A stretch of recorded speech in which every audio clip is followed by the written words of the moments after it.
Rates were held at 2.25%, which in New Zealand is basically the economic equivalent of the ref saying, "Play on." Mortgage holders breathed out. Investors started browsing listings again, like someone who deleted Tinder during the crisis and just quietly reinstalled it. But here's the part nobody says. ASB has just revised neutral OCR up to 3.25%. That is not a rounding error. That's the shifting of centre of gravity while everyone thinks the storm has passed. If you prefer uncomfortable clarity over comfortable headlines, subscribe. That's the standard here. Nick Tuffley joins me, Chief Economist at ASB. Bruce Willis-Charm, Aikido Master Energy, the kind of guy who doesn't panic. He just redirects your momentum and lets you hit the wall yourself. Nick, rates were held. Why is that not the same thing as safety? Well, like everything in life, things always change over time. So it is good news in the sense that at the moment the Reserve Bank doesn't see any panic, any need to be putting rates up. But what we also got to bear in mind is that we've brought rates down for a reason. It's to try and get the economy going. Once the economy is going, there'll be that focus on making sure that things don't heat up too much. The Reserve Banks, they don't like things too hot. They don't like things too cold. It's a bit like me when I'm trying to sort of reheat my food and judge the right temperature to get out of the microwave. We're going to get to that point where they're worried about the economy heating up and inflation lifting. So where rates are now, we're not likely to see things sitting here forever. And that's I guess you could say in the appendices of the Reserve Bank's own forecasts as well, that we do need to expect rates will go up at some point. What do you think households are misreading in this hold? Well, at the moment, we're just going through such a lot of change. I mean, if you think about the debate that we were having as a sort of country in the second half of last year, which is about, we're in a hole. Inflation's kind of coming down, but it's a bit sticky. The Reserve Bank needs to cut rates further and add more stimulus. Otherwise, the economy just risks flatlining for forever without much of a heartbeat. Now we've rolled into this year. We've had some numbers that have been pretty good. Things like the GDP figure that came out a bit before Christmas last year of 1% growth in a quarter. Look, that's a great figure. We've seen some other good figures as well, but we're also seeing inflation be pretty sticky. So that whole sort of conversation around will the Reserve Bank cut interest rates further, which was where we were into November last year, has very quickly turned into, well, hang on a minute, inflation's not really coming down. Will rates need to go up quite quickly? So it's if households got a bit of whiplash over Christmas, it's not surprising. Are we seeing survival as some sort of victory? Well, let's hope that as a nation where we've often, battered or punched above our weight, let's hope that we'll get a lot more than survival coming through this year. Look, we do see the economy continuing to recover. It's just that it is a fairly grinding one that we're having. It's not one of those sort of big rebounds that we've had at times in the past. So we do see things getting better over the course of the year, but it has been a bit patchy. Even in the household part of the story, we can see some quite different things. But we're buying a lot more new vehicles than we used to, but we're not really driving them to the shopping mall that much to go and buy up a whole bucket load of clothes or what have you. If you had to name one variable that decides the next 6 months, what would it be, Nick? Next, one single variable. Look, I think the thing for the Reserve Bank is, look, will inflation just keep falling? And if it looks sticky, that's when you've got the issue over rates could come back up. So keep an eye on the inflation barometer, because at the end of the day, that's what the Reserve Bank's job is. So if you're really focused on where interest rates might go, just keep an eye on that decline in inflation. The quicker it falls, the more comfort the Reserve Bank will have, and the more likely it is to just keep rates on hold a little bit longer. If inflation stays sticky and growth stabilizes, how quickly does this shift from hold to hike risk?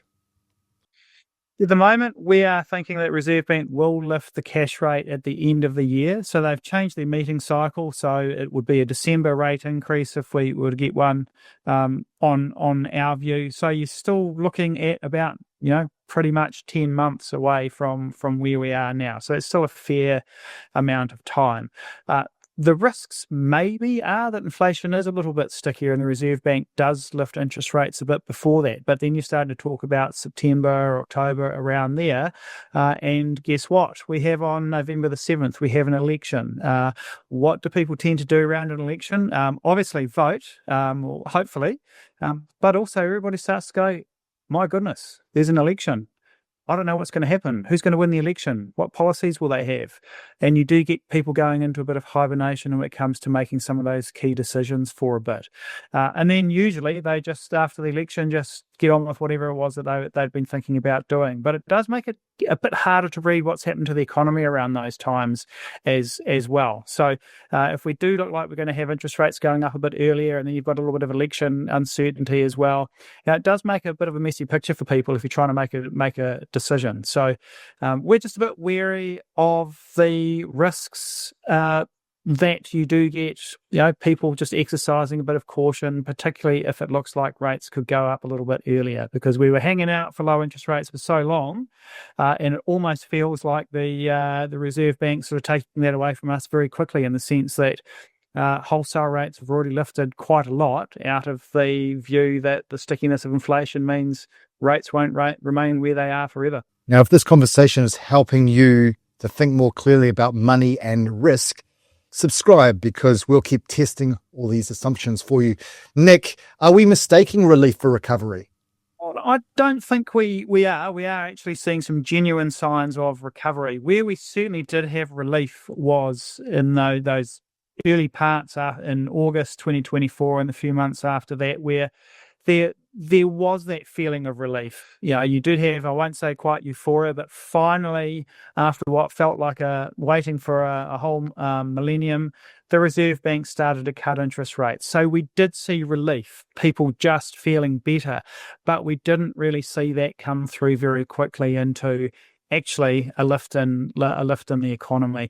That's what we did start to see a lot more signs of genuinely as we headed into the end of last year. So look, we do think we are into recovery, but I think the thing we need to bear in mind is that, look, it is fairly fragile. There's a lot happening in the world that can change things. We're having to deal with lots of uncertainties. And the issue is, if you're feeling uncertainty, you put things off. But we're in an environment where you look at what's happened to us over the last 6 years. If you were waiting for a period of stability before you made a big decision, you're pretty much waiting for eternity. So we are also going to have to start learning to live in an environment where there is a bit of uncertainty, there is a bit of volatility, and we're still going to need to make those big decisions, because you can't put them off forever. So we're going to need to work through that. And part of that is just being quite nimble, keeping on top of what is happening, trying to get the actual trends out of the noise so you can make some pretty reasonable decisions. Westpac is predicting 3.3% growth this year. Kiwibank, 2.2% growth. Where do you and ASB sit? A bit closer to 3%. Look, we do see there being some sort of reasonable growth in the short term. It's likely to be the growth that we haven't really seen printed for the end of last year, first half of this year, where we're likely to be seeing that sort of recovery come through more solidly. And we do see that pushing growth up towards about 3%. We're probably, if we're lucky, capable of running at a pace of upwards of 2.5% for a period without getting too much inflation pressure. So if the catch of having growth sort of closer to 3% is that that's certainly eating into that spare capacity that's built up. When you think about inflation, look, all inflation is, it's like your speedometer. It's telling you whether you're going too fast or not relative to the speed limit. So 3% growth is great. The challenge is, if we've got slow population growth and poor productivity growth, what's our sort of speed limit's about 2%, and that's about all the growth that we can maintain without getting a lot of inflation pressure. So the thing we have to be mindful of, if we do get a strong recovery, is we do also want to make sure that our economy is in a position where we can actually grow quite rapidly from the point of view we get some productivity, we get some stronger population growth, because the double-edged sword of 3% growth, I think at the moment is that it does mean that spare capacity gets sort of like pulled in. Unemployment drops quite quickly. Businesses quickly add on any extra shifts that they can, but then start to run out of the ability to do that. And that's the sort of environment where inflation picks up. Inflation is just telling you that you're running out of resources. So 3% growth, good. But if we're only capable of sustaining about 2%, indefinitely without inflation being a problem, then that's the sort of environment where also the Reserve Bank would be looking to get rates up to what it would see as being a bit more of a normal level. So love to have more growth. What we need as a country also is to make sure that we can sustain strong growth. So that whole boring productivity story that we will hopefully hear more of from the government, it really does matter for our long-term prosperity. If this kind of analysis sharpens how you make financial decisions, subscribe, because we do this every week. Nick Tuffley, Chief Executive. I did it again. I keep promoting the Chief Economists at the banks to Chief Executive, but you are still just the Chief Economist, which is still a pretty good role at ASB. Thank you for your time. Thank you. Everyone likes a hold. It feels mature, balanced, sensible. But calm is not the same as safe.